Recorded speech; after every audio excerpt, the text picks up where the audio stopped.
Pemirsa, pemeriksaan mantan Mendikbudristek Nadiem Makarim berakhir lebih cepat dari pemeriksaan yang pertama. Lagi-lagi, Nadiem meminta izin kepada wartawan agar dirinya bisa kembali ke keluarga. Sementara itu, salah satu saksi lainnya, yakni konsultan ex-staf sus Nadiem Makarim, yakni Ibrahim Arif, dijemput paksa oleh penyidik. Untuk membahasnya sudah bergabung bersama kami mantan penyidik KPK, Yudi Purnomo. Selamat malam, Mas Yudi. Ya, selamat malam, Basil. Oke, Mas Yudi, kita bahas Nadiem Makarim terlebih dahulu ya. Nadiem sudah Ya, diperiksa 2 kali dan awalnya Kejaksaan Agung mengatakan bahwa ini adalah momen penting, maksudnya hari ini dalam pemeriksaan Nadiem. Tapi lagi-lagi kita lihat tidak ada perkembangan yang berarti setidaknya sampai Nadiem keluar. Menurut Mas Yudi, apa yang terjadi? Apakah masih ada bukti yang belum lengkap sehingga pada akhirnya belum ada penetapan tersangka?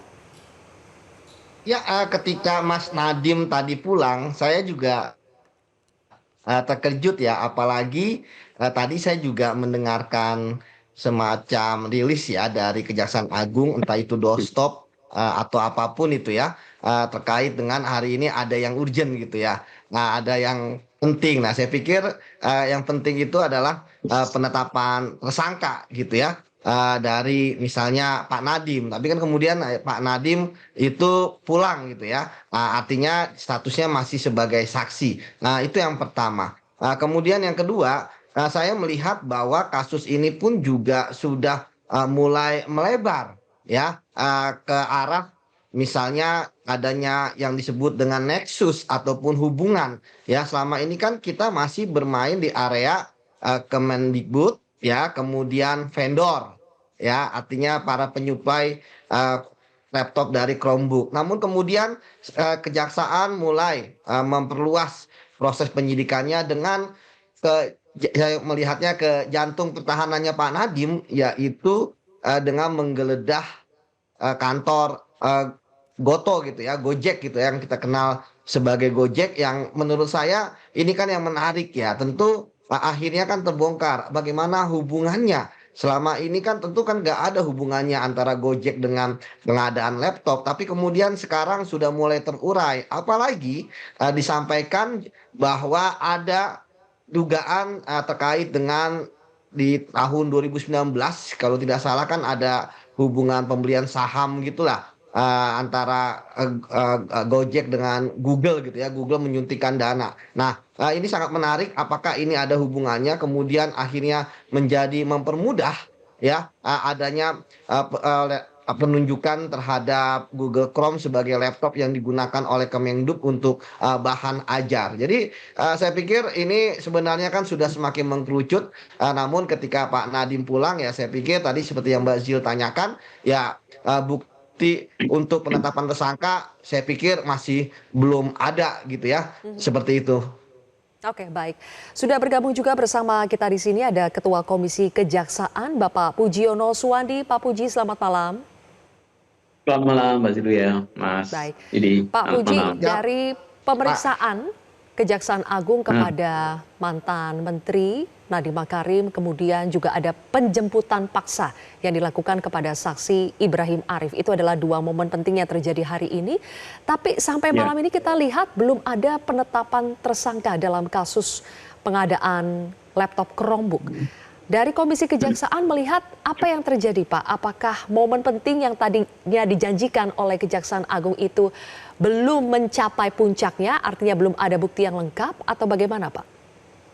ya, kalau dalam KUHP itu kan clear ya, bahwa ada 2 alat bukti yang cukup untuk kemudian menentukan seseorang itu menjadi tersangka atau belum gitu. Nah, dalam konteks ini Kejaksaan Agung belum mau kemudian bukan belum mau, tapi belum melihat alat bukti itu dirasa cukup sehingga pengembangan penyidikan ini dilakukan lagi agar kemudian mendapatkan 2 alat bukti yang cukup agar nanti tidak kemudian satu-satu misalnya ini sebenarnya sudah ada nih untuk 1 orang sudah cukup alat buktinya tapi beberapa yang lain belum cukup gitu. Ini kan kalau kita lihat dari konstruksi hukum dari awal ini kan pemufakatan jahat gitu. Pemufakatan jahat itu kan pasti dilakukan tidak hanya oleh 1 orang, nah oleh beberapa orang atau beberapa pihak. Nah, konstruksi hukum inilah yang ingin dirangkai. Bahkan kalau memungkinkan kemudian kan merangkai sampai kemudian ke beneficiary owner yang kemudian tadi sudah disebut Mas Yudi,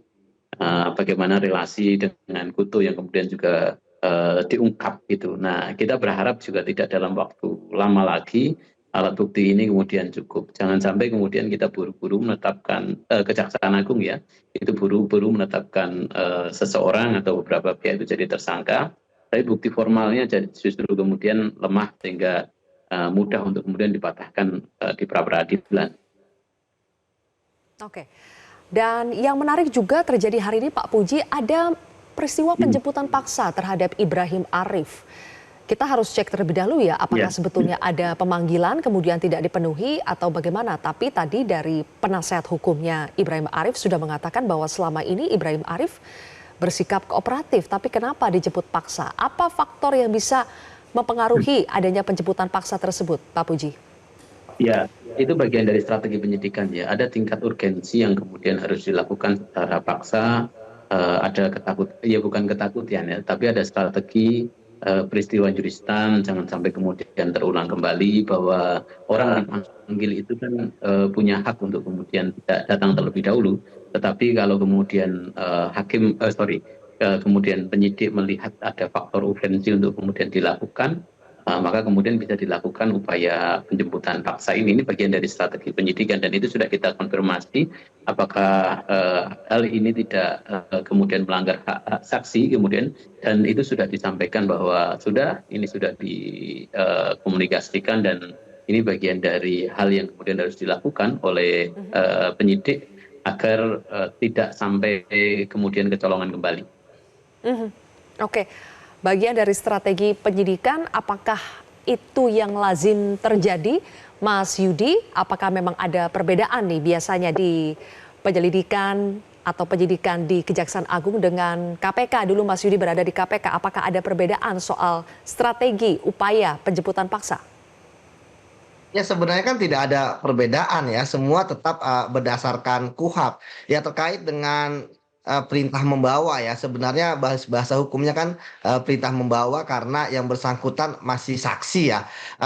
Itu kan dilakukan ketika ada 2 kali panggilan yang bersangkutan mangkir. Tetapi tentu penyidik kan juga mempunyai alasan subjektif bahwa pada saat ini benar-benar diperlukan ya keterangannya. Nah, tadi yang saya katakan bahwa kita masih belum tahu nih apakah dia itu akan ditanyakan ya terkait dengan kesaksian atau kemudian statusnya juga bisa berubah. Jadi tadi itu bukan hanya sekedar sudah perintah membawa, penangkapan juga bisa kalau misalnya ditetapkan sebagai tersangka. Namun kan sekali lagi bahwa sebenarnya kan dia sudah dipanggil kemudian ditunda, dan saya pikir alasan penundaannya bisa jadi kan penyidik juga melihat alasannya tidak sah gitu kan, yang kemudian penyidik dengan tadi saya katakan ada surat perintah membawa dan juga ada kerelaan dari yang bersangkutan dan akhirnya kan kemudian diperiksa. Namun sekali lagi memang kan ketika misalnya seorang penyidik berani mengambil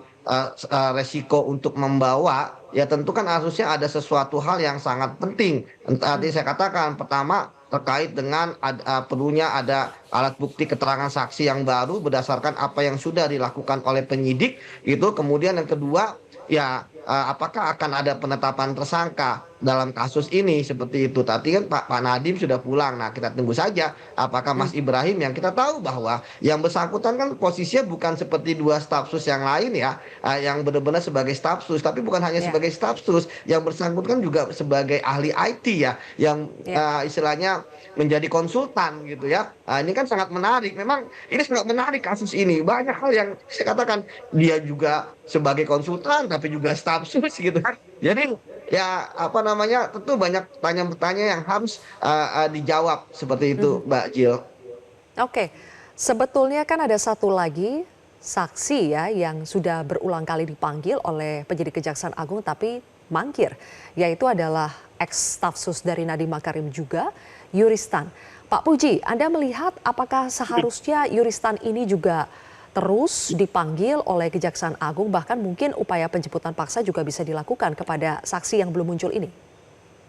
Ya, kita juga sudah sampaikan, Kejaksaan Agung sudah punya hak untuk kemudian melakukan panggilan paksa kepada Yuristan sebenarnya. Tapi ya sampai sejauh ini yang disampaikan ke kita Kejaksaan Agung masih kooperatif ingin melihat niat baik ya, itikat baik dari Yudhistan agar bisa datang sendirilah dengan itikat baik untuk menunjukkan bahwa bisa jadi mematahkan persepsi publik bahwa dia tidak bersalah dengan memberi keterangan ya yang sejelas-jelasnya itu dalam persepsi dia, perspektif dia, dalam perspektif kejaksaan tentu bagi penyidik ini ingin dihadirkan agar mendapatkan keterangan yang sejelas-jelasnya dan seterang-terangnya. Nah, ini persoalan. Jadi kita juga sudah sampaikan sebenarnya penyidik itu bisa nih untuk melakukan upaya paksa, tapi sekali lagi bagian dari tadi saya sampaikan ya strategi dalam proses penyidikan ini masih kemudian juga bisa digali dari saksi-saksi yang ada di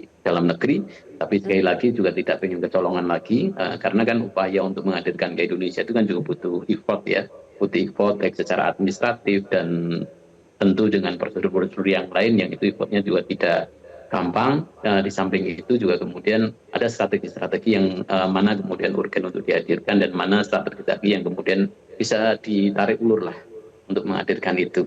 Di Komisi Kejaksaan pada poinnya ada dua hal kan.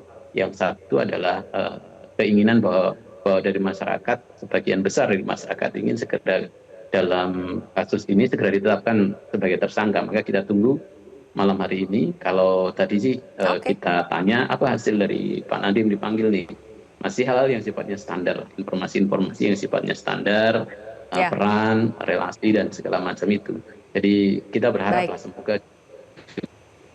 Pak Pujiono dan juga Mas Yudi Purnomo, terima kasih atas penjelasan dan analisanya dalam Prime Time News hari ini. Terima kasih. Jelajahi cara baru mendapatkan informasi. Download Metro TV Extend sekarang.